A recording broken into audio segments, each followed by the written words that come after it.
Good afternoon, students. In the previous class, we have discussed the principle of insurance. Now comes to types of insurance. What are the types of insurance? So there are two types of insurance, life insurance and general insurance. Basically इन्हीं दो terms में आप इन्हें divide करते हैं. Insurance तो आपने बहुत सारे सुने होंगे. There are an number of insurance कि आप प्रॉपर्टी का भी इंश्योरेंस कराते हैं, व्हीकल का भी इंश्योरेंस कराते हैं, ठीक है, आप अपनी फैक्ट्री का भी इंश्योरेंस कराते हैं, मशीनरीज का भी इंश्योरेंस होता है, इवन कार इंश्योरेंस, ठीक है. हर चीज़ का इंश्योरेंस आज के टाइम पर पॉसिबल है, राइट. बट हम इसे कैटेगराइज करते हैं दो टर्म्स में, life insurance and general insurance.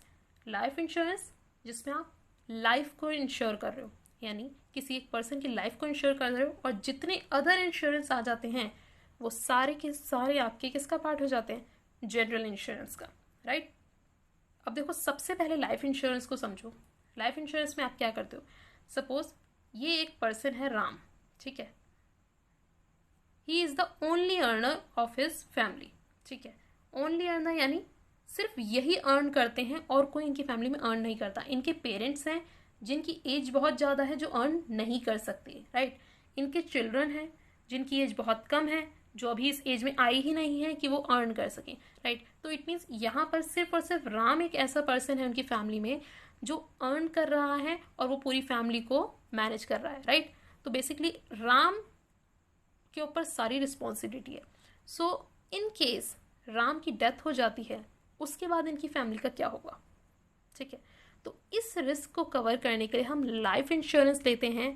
हम ये देखते हैं कि अगर ये जो सोल अर्नर या ओनली अर्नर है अपनी फैमिली का, अगर इसकी डेथ हो भी जाती है, तो अगर वो लाइफ इंश्योरेंस से अपनी लाइफ को इंश्योर कर लेते हैं, तो इनके जाने के बाद भी आपकी फैमिली को फाइनेंशियल एड्स मिलती रहेंगी, फाइनेंशियल हेल्प मिलती रहेंगी, ठीक है. तो आपने जो लाइफ इंश्योरेंस पॉलिसी ऐड सुनी होगी, जीवन के साथ भी जीवन के बाद भी, यानी आप जब तक हैं तब तक तो है ही, ठीक है, आपके जाने के बाद आपकी फैमिली को भी सपोर्ट करेंगे, राइट. तो बेसिकली हम लाइफ इंश्योरेंस एक पर्सन की लाइफ को इंश्योर करने के लिए लेते हैं, राइट.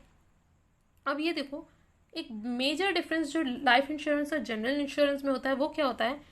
लाइफ इंश्योरेंस में आप इन्वेस्टमेंट भी करते हो, ठीक है. लाइफ इंश्योरेंस में आप काइंड ऑफ इन्वेस्टमेंट करते हो, लेकिन जनरल इंश्योरेंस में आप ऐसा नहीं करते. अब इसे समझो कैसे. देखो, लाइफ इंश्योरेंस में आप क्या करते हो, जैसे इंश्योरेंस का कॉन्सेप्ट है, आपने मंथली, क्वार्टरली या ईयरली प्रीमियम पे किया, ठीक है, आपने प्रीमियम पे किया.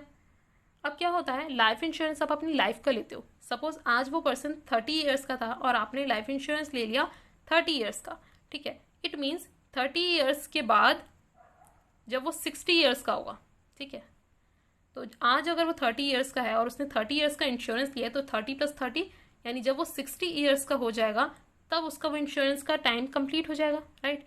सो अगर 60 ईयर्स से पहले उस पर्सन की डेथ हो जाती है तो उस इंश्योरेंस का पूरा अमाउंट उसकी फैमिली को मिलेगा. लेकिन अगर 60 ईयर्स तक होने तक उस पर्सन की डेथ नहीं हुई और उसकी लाइफ और आगे चलती है, तो 60 ईयर्स के बाद वो पर्सन खुद लायबल है इंश्योरेंस प्रीमियम के अमाउंट को लेने के लिए, ठीक है. तो यहाँ पर आपने जो इतने टाइम प्रीमियम पे किए वो वेस्ट नहीं होते, ठीक है, वो वेस्ट नहीं होते. आपके लिए एक तरह की इन्वेस्टमेंट है. आप हो अपनी एज तक तो आपको मिलेंगे. आप नहीं रहोगे, किसी भी कारण से अगर आपकी डेथ हो जाती है तो वो आपकी फैमिली को मिलेंगे, राइट. तो यहाँ पर आपकी मनी जो भी है वो वेस्ट नहीं होती. बट जनरल इंश्योरेंस में क्या होता है, fire insurance, marine insurance and other जितने भी इंश्योरेंस हैं, इसमें भी आपको टाइम टू टाइम प्रीमियम पे करना है. प्रीमियम पे किए बगैर तो इंश्योरेंस ही नहीं हो सकता. आपने time to time insurance premium pay किया, ठीक है. सपोज आपने एक फैक्ट्री का इंश्योरेंस लिया, ठीक है, आपने एक फैक्ट्री का इंश्योरेंस लिया कि अगर इसमें आग लग जाती है, इसमें फायर लग जाती है, तो आपको इंश्योरेंस कंपनी कंपनसेशन पे करेगी. आपके लॉस को कौन बियर करेगा, इंश्योरेंस कंपनी, ठीक है. अब आपने ये जो इंश्योरेंस लिया था ये 1 ईयर का लिया, ठीक. 1 ईयर का टाइम पीरियड ओवर हो गया और इस फैक्ट्री में आग नहीं लगी. अब आपने जो time to time insurance premium pay किया, ठीक है, तो ऐसा नहीं है कि आपको पेमेंट मिलेगी. अगर फायर लगेगी तो कंपनी डेफिनेटली आपके मतलब लॉस को बियर करने के लिए आगे आएगी. बट अगर फायर नहीं लगती तो आपने जितना प्रीमियम पे किया है वो सारा आपका क्या हो जाता है, वेस्ट हो जाएगा, ठीक है, वो आपको वापस नहीं मिलेगा, ठीक है. तो ये बेसिक डिफरेंस है. लाइफ इंश्योरेंस आपको अश्योर करता है, आपको एश्योरिटी देता है कि आपको बेनिफिट डेफिनेटली मिलेगा, ठीक है, आपको मिले या आपकी फैमिली को मिले, लेकिन बेनिफिट ज़रूर मिलेगा। जनरल इंश्योरेंस में क्या होता है, ये अश्योरिटी नहीं होती, ठीक है, उनका कहना है कि जब लॉस होगा तभी आपको बेनिफिट मिलेगा, ठीक है, उसके बिना नहीं, ठीक। तो ये बेसिक डिफरेंस आपको क्लियर हो गया होगा।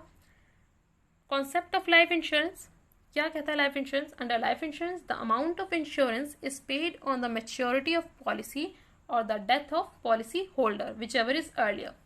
लाइफ इंश्योरेंस में इंश्योरेंस का जो अमाउंट है वो आपको कब मिलता है? जब आपकी जो पॉलिसी है, इंश्योरेंस पॉलिसी मैच्योर हो जाए। जैसे मैंने कहा 30 ईयर्स का अगर इंश्योरेंस पॉलिसी को आपने लिया है तो 30 ईयर्स कंप्लीट होने के बाद मैच्योरिटी ऑफ पॉलिसी, इस केस में आप ले सकते हो अमाउंट, या फिर डेथ ऑफ पॉलिसी होल्डर, जिसने अपने नाम पर इंश्योरेंस लिया था, अगर उसकी डेथ हो जाए या फिर ये टाइम पीरियड ओवर हो जाए, दोनों ही केसेस में, दोनों में से जो भी पहले हो जाता है उस केस में आपको इंश्योरेंस कंपनी अमाउंट पे कर देगी, right. If the policy holder survive till maturity he enjoys the amount of insurance, यानी अगर पॉलिसी होल्डर उस मेच्योरिटी डेट तक जिंदा रहता है, ठीक है, वो सर्वाइव कर जाता है उस एज तक, तो वो खुद ही इंजॉय कर लेगा उस अमाउंट को, वो खुद ले सकता है उस बेनिफिट को। बट इफ ही डाइज, अगर उसकी डेथ हो जाती है बिफोर मेच्योरिटी, टाइम पीरियड अभी ओवर नहीं हुआ और उसकी डेथ हो गई, तो उसके बाद वो इंश्योरेंस क्लेम हेल्प करेगा उसकी फैमिली को, right. The insurance company insures the life of a person in exchange for a premium which may be paid in one lump sum or periodically, say yearly, half yearly, quarterly और monthly। यानी insurance company एक person की life को protect किसके basis पे करती है? Premium के बेसिस पर, ठीक है, जिसे या तो आप एक लमसम अमाउंट में पे कर देते हैं या आप ईयरली, हाफ ईयरली इंस्टॉलमेंट में प्रीमियम की फॉर्म में पे करते रहते हैं, राइट। तो प्रीमियम के बिहाफ पर ही एक पर्सन की लाइफ को इंश्योर किया जाता है, राइट। अब लाइफ इंश्योरेंस पॉलिसी की टाइप्स पूछे जाते हैं। Types of life insurance policy क्या है?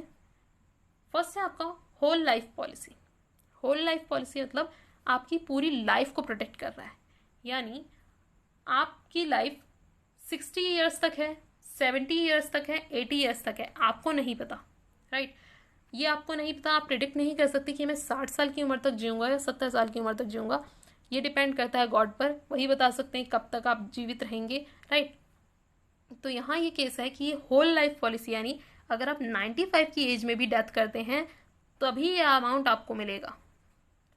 यानी इस केस में whole life policy, insurance policy में अमाउंट तभी आपको मिल सकता है जब आपकी डेथ हो। अब वो आप 50 ईयर्स की एज में डेथ कर जाएं या 95 की एज में डेथ कर जाएं, ठीक है, वो मैटर नहीं करता, लेकिन जिस एज में आप डेथ करेंगे उस एज में ही आपकी फैमिली को वो अमाउंट मिलेगा। Under this policy, the sum insured is not payable earlier than death of the insured, यानी उस पर्सन की डेथ से पहले अमाउंट नहीं मिलता। The sum become payable to the higher of the deceased। Higher मतलब बेसिकली जिस पर्सन के नाम पर है, ठीक है, राम ने इंश्योरेंस लिया अपने नाम पर, ठीक है, राम ने इंश्योरेंस लिया था कि भाई मुझे लाइफ इंश्योरेंस पॉलिसी लेनी है और उसने होल लाइफ पॉलिसी ली, ठीक है। होल लाइफ पॉलिसी लेने के लिए उसे यहाँ पर अपना एक हायर, बेसिकली एक पर्सन को नॉमिनेट करना होगा जो उनके बिहाफ पर पेमेंट ले सके। अब वो राम किसी को भी कर सकता है, अपनी वाइफ को कर सकता है, अपने पेरेंट्स को कर सकता है, अपने चिल्ड्रन को कर सकता है, किसी भी एक पर्सन को वो हायर कर सकता है जो उनके बिहाफ पर वो पेमेंट लेने के लिए अधिकारी होगा, right. Endowment life policy, endowment life insurance policy में क्या होता है?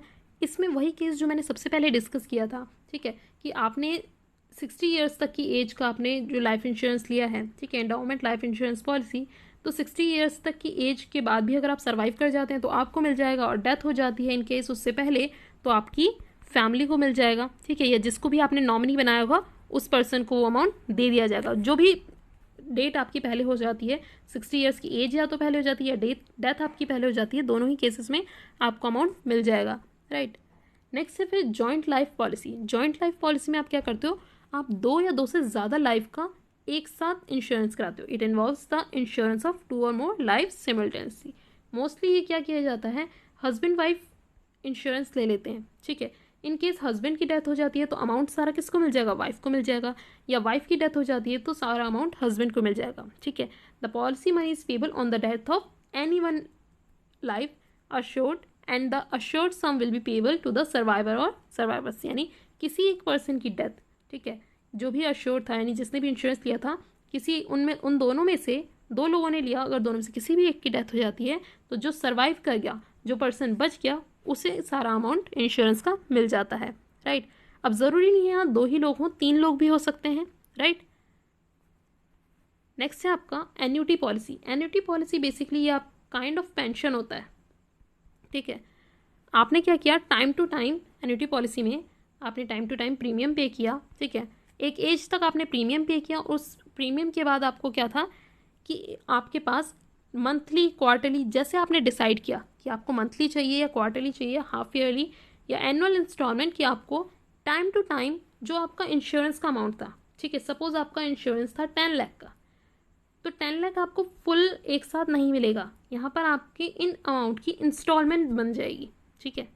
इंस्टॉलमेंट में अमाउंट जिससे आप अपना मंथली जो भी आपके एक्सपेंस होते हैं आप उससे बियर कर सकें। 10 लाख आपको एक साथ नहीं मिला, आपको इंस्टॉलमेंट की फॉर्म में मिलेगा, ठीक है। आपने जो भी इंश्योरेंस लिया था उसमें एक टाइम लिमिट के बाद आपको उससे रिलेटेड इंस्टॉलमेंट्स मिलने लग जाएंगी, ठीक है। The policy is one under which amount is payable in monthly, quarterly, half yearly और annual installments after the assured attains a certain age. यानी जो एज आपने डिफाइन की होगी कि 60 ईयर्स के बाद मुझे प्रॉपर इंस्टॉलमेंट में अपना अमाउंट चाहिए, तो उस एज के बाद आपको मंथली, क्वार्टरली, डिपेंड करता है जो आपने उसमें डिसाइड किया होगा, उसके बाद आपको अमाउंट मिलने लग जाएगा। This is useful to those who prefer a regular income after a certain age, ठीक है। तो देखो 60 ईयर्स की एज के बाद गवर्नमेंट ने भी डिसाइड किया कि 60 ईयर्स की एज तक ही एक एम्प्लॉय वर्क कर सकता है, राइट। तो 60 ईयर्स की एज के बाद जब वो जॉब नहीं करेगा तो वो उसके पास मंथली सैलरी नहीं आएगी, अर्निंग नहीं होगी, तो इसलिए इस टाइप का इंश्योरेंस होता है कि आपने 60 ईयर्स तक प्रीमियम पे कर दिया और उसके बाद जो भी आपकी लाइफ बचती है, ठीक है, आपको आपका ही अमाउंट जो आपने प्रीमियम की फॉर्म में इंश्योरेंस कंपनी को दिया है, अब आपको रेगुलर इनकम की फॉर्म में मंथली या क्वार्टरली बेसिस पर आपको मिलता रहेगा। इट मीन्स हर मंथ आपके पास एक रेगुलर इनकम आती रहेगी, राइट, जिससे आप अपने एक्सपेंसेस बियर कर सकते हैं। नेक्स्ट है आपका children's endowment policy. Children endowment policy में क्या होता है, this policy is taken for the purpose of education of children और टू मीट मैरिज एक्सपेंसेस। ये आप जो भी इंश्योरेंस लेते हो ये आप अपने चिल्ड्रन की मैरिज या एजुकेशन से रिलेटेड एक्सपेंसेस को बियर करने के लिए लेते हो।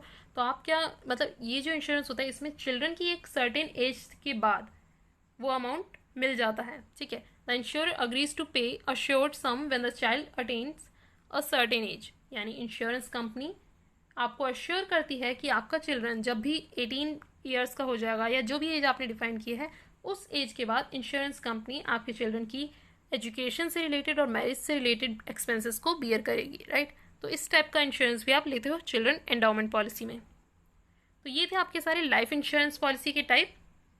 अब आ जाते हैं जनरल इंश्योरेंस पर। जनरल इंश्योरेंस में फर्स्ट है आपका फायर इंश्योरेंस। तो देखो फायर इंश्योरेंस अभी हमने जो डिस्कस किया था स्टार्टिंग में, ये आपको प्रोटेक्ट करता है फायर से होने वाले लॉस से, ठीक है। It provide safety against loss from fire.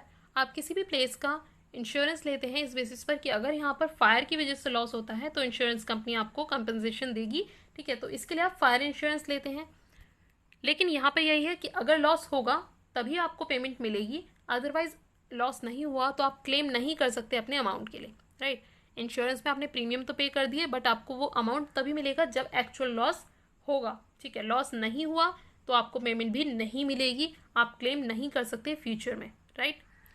अब फायर इंश्योरेंस में क्या होता है, जनरली ये 1 ईयर का ही होता है, जनरली 1 ईयर का ही होता है और इसके बाद अगर आपको एक्सटेंड कराना है तो आपको ये रिन्यू करवाना पड़ता है, ठीक है। जैसे आप ड्राइविंग लाइसेंस को रिन्यू करवाते हैं ना, जस्ट लाइक दैट आपको फायर इंश्योरेंस को भी रिन्यू कराना पड़ता है हर ईयर, ठीक है। क्योंकि 1 ईयर बाद ये एक्सपायर हो जाता है और एक्सपायर होने के बाद अगर कोई लॉस होता है तो इंश्योरेंस कंपनी उसे बियर नहीं करेगी, राइट। तो आपको ये रिन्यू करवाना पड़ता है। क्या इसके फीचर्स हैं, अटमोस्ट गुड फेथ, जो आपने पढ़े ही थे कि आप मतलब आपको सब चीज़ डिस्क्लोज करनी है कि अगर आप अपनी फैक्ट्री का इंश्योरेंस करा रहे हैं फायर इंश्योरेंस, तो आपको इंश्योरेंस कंपनी को सब चीज़ डिस्क्लोज करनी है कि आपकी जो फैक्ट्री है वहाँ किस टाइप के प्रोडक्ट्स बनते हैं, कि कौन कौन से केमिकल्स या किस तरह से आप वर्क करते हैं या कितने चांसेस हो जाते हैं यहाँ पर फायर के, वो सारी चीज़ें आपको डिस्क्लोज करनी है। कॉन्ट्रैक्ट ऑफ इंडैमिनिटी, इंडैमिनिटी अगेन जितना लॉस है उतना ही कंपनी बियर करेगी, उससे ज़्यादा कंपनी बियर नहीं करेगी। लॉस आपने इंश्योरेंस लिया है 10 लाख का और लॉस हुआ है आपके यहाँ 7 लाख का, तो इंश्योरेंस कंपनी सिर्फ और सिर्फ 7 लाख बियर करेगी। अच्छा, एक और क्वेश्चन यहाँ आ जाता है, सपोज आपने इंश्योरेंस लिया 10 लाख का और लॉस हो गया आपका 20 लाख का, अब इंश्योरेंस कंपनी कितना बियर करेगी लॉस, 10 लाख या 20 लाख?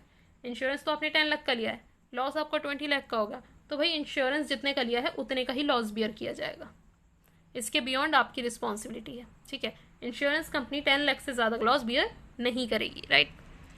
नेक्स्ट है आपका insurable interest in subject matter, यानी आप जिस भी जगह जिस भी प्लेस का आप इंश्योरेंस ले रहे हैं, ठीक है, फायर इंश्योरेंस ले रहे हैं, वो आपसे रिलेटेड होनी चाहिए, ठीक है। इंटरेस्ट इन सब्जेक्ट मैटर, आपका अपना प्लेस होना चाहिए। ऐसा नहीं है कि आप किसी अपने पड़ोसी की फैक्ट्री का इंश्योरेंस करवा दें, ठीक है।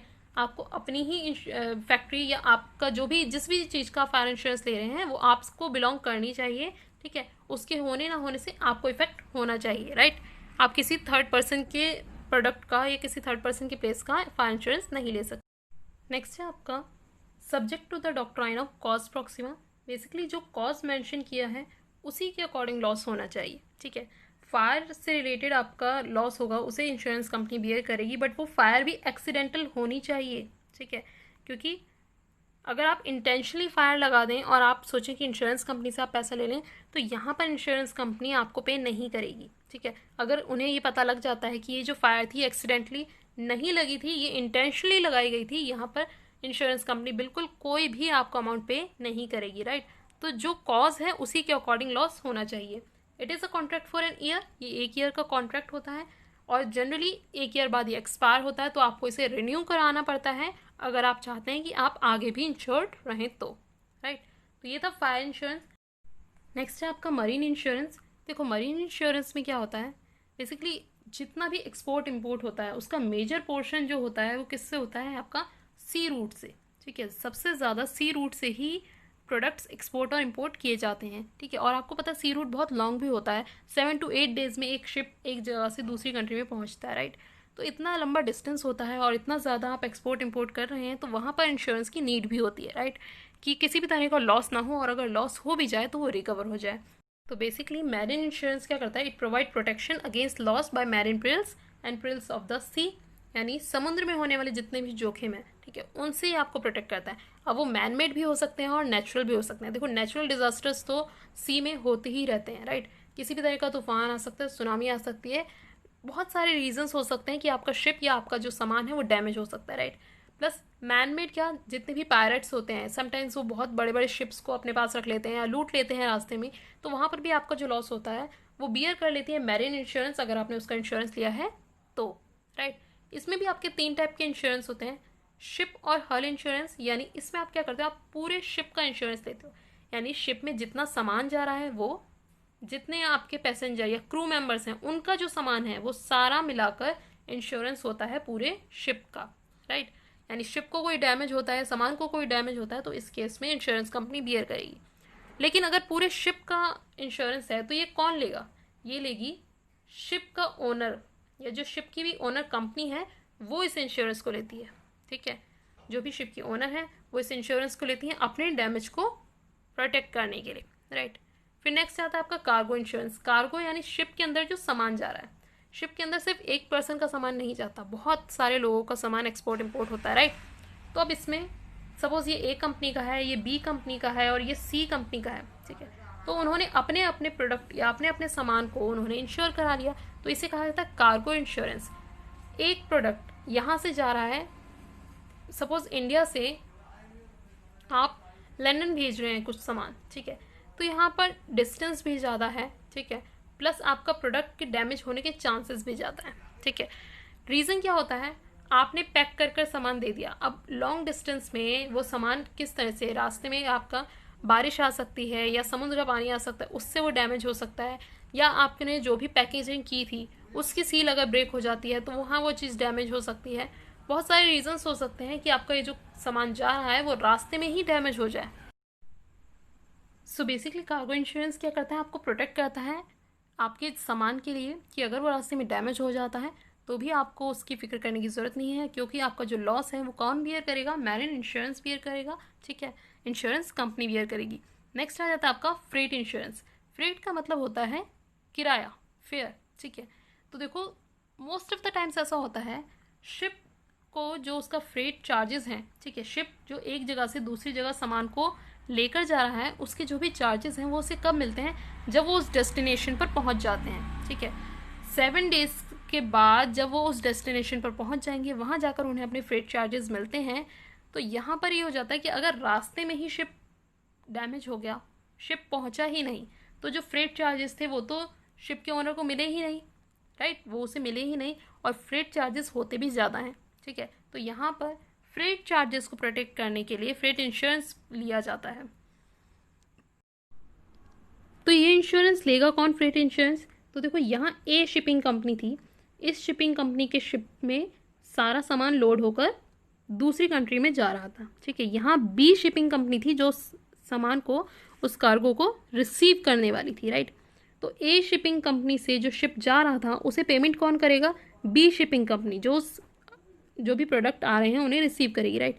लेकिन अगर रास्ते में प्रोडक्ट डैमेज हो गए और बी तक पहुंचे ही नहीं, तो बी शिपिंग कंपनी क्या करेगी? डिनाई कर देगी कि हम आपको फ्रेट चार्जेस नहीं पे करेंगे क्योंकि सामान पहुंचा ही नहीं। इस लॉस को बियर करने के लिए एडवांस में ए शिपिंग कंपनी फ्रेट इंश्योरेंस ले लेती है, ठीक है। फ्रेट इंश्योरेंस ले लेती है कि अगर रास्ते में कुछ डैमेज हो भी जाता है तो उसके जो फ्रेट चार्जेस हैं वो उसे मिल जाए थ्रू इंश्योरेंस, राइट। तो ये था आपका मैरिन इंश्योरेंस। अब आ जाते हैं अदर इंश्योरेंस पर। इंश्योरेंस में देखो सबसे पॉपुलर है इस टाइम पर हेल्थ इंश्योरेंस।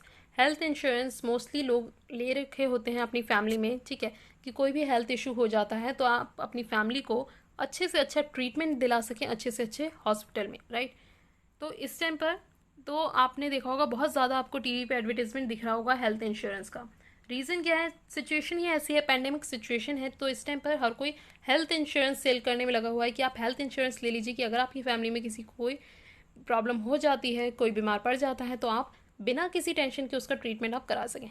तो हेल्थ इंश्योरेंस में भी टाइम टू टाइम आप प्रीमियम पे करते हैं, ठीक है। इसमें भी बहुत टाइप के आपके प्रीमियम होते हैं, आप पर्टिकुलर डिजीज़ के अकॉर्डिंग ले सकते हैं, हर डिजीज़ का अलग इंश्योरेंस ले सकते हैं, कैंसर का अलग इंश्योरेंस ले सकते हैं, राइट। और इवन आप ऐसा भी ले सकते हैं, सपोज किसी पर्सन को होता है कि रेगुलर आपको मेडिसिन लेनी होती हैं, यानी आपकी लाइफ मेडिसिन के बेसिस पर ही चलेगी, आपको वीकली इतनी मेडिसिन लेनी है, तो आपका वीकली जो एक्सपेंस हो जाता है वो भी बहुत ज़्यादा हो जाता है, ठीक है। उससे रिलेटेड भी आप इंश्योरेंस ले लेते हो कि अगर किसी डिजीज़ में आपको रेगुलर बेसिस पर इतनी मेडिसिन खानी है, ठीक है, तो उनका जो एक्सपेंस है वो भी इंश्योरेंस कंपनी ही बियर करे, ठीक है। तो पर्टिकुलर डिजीज़ के अकॉर्डिंग या किसी भी हॉस्पिटल में हॉस्पिटलाइज हो जाते हैं आप 10 डेज़ के लिए, 20 डेज़ के लिए, ठीक है, तो पर्टिकुलर जो आपने लिमिट ली है, ठीक है, सपोज आपने जो हेल्थ इंश्योरेंस लिया है वो 5 लाख का लिया है, तो 5 लाख तक का जो भी एक्सपेंस होगा, जो आपने 10 से 20 डेज़ आप हॉस्पिटल में रहे हैं या कोई ऑपरेशन हुआ है, तो वो सारे एक्सपेंसेस 5 लाख तक के इंश्योरेंस कंपनी बियर करेगी, उसके बियॉन्ड आपको पे करने पड़ेंगे, ठीक है। तो डिपेंड करता है आपने इंश्योरेंस कितने का लिया है। With a lot of awareness today health insurance has gained a lot of popularity, ठीक है। आज के टाइम पे क्योंकि आप ऐसे एनवायरनमेंट में रह रहे हैं जहाँ हेल्थ इश्यूज़ ही इतने ज़्यादा हैं, तो हेल्थ इंश्योरेंस तो सबसे ज़्यादा पॉपुलर होना ही है। General insurance companies provide special health insurance policies, ठीक है। स्पेशल हेल्थ इंश्योरेंस पॉलिसीज जैसे कि मैंने भी बताया, mediclaim for the general public, the insurance company charges a nominal premium every year and in return undertake to provide up to stimulated amount for the treatment of certain disease such as heart problem, cancer, ठीक है। तो basically आपको हर तरह की treatment से protect करता है health insurance, ठीक है। बस यहाँ आपको नॉमिनल प्रीमियम आपको टाइम टू टाइम पे करना होता है, ईयरली या फिर आप मंथली भी पे कर सकते हैं, ठीक है, जिसके बेसिस पर आपको अच्छे से अच्छा ट्रीटमेंट अच्छे से अच्छे हॉस्पिटल में मिल सकता है, राइट। इसके अलावा अदर इंश्योरेंस में और कौन कौन से आते हैं, ठीक है। आप कार इंश्योरेंस लेते हैं, कोई भी व्हीकल आप लेते हैं उसका इंश्योरेंस आप लेते हैं, इवन आपको वो इंश्योरेंस भी आपको रिन्यू करवाना पड़ता है, राइट। और आप प्रॉपर्टी का भी इंश्योरेंस ले सकते हैं। आप इवन अगर आपका घर में या किसी भी बिजनेस में अगर कोई चोरी हो जाती है तो आप चोरी का भी इंश्योरेंस ले सकते हैं। तो जैसे कि मैंने कहा एन नंबर ऑफ इंश्योरेंस इस टाइम मार्केट में है, आप किसी भी टाइप का इंश्योरेंस ले सकते हैं, राइट। तो अदर इंश्योरेंस में तो बहुत ज़्यादा स्कोप है, तो यहाँ पर हम सिर्फ हेल्थ इंश्योरेंस ही डिस्कस करेंगे क्योंकि सबसे ज़्यादा पॉपुलर हेल्थ इंश्योरेंस ही है, राइट। ये थे आपके टाइप ऑफ इंश्योरेंस, जितने भी मेजर टाइप्स थे वो आप डिस्कस कर चुके हैं। इससे रिलेटेड कोई भी डाउट हो तो आप मुझसे पूछ सकते हैं। Thanks for watching.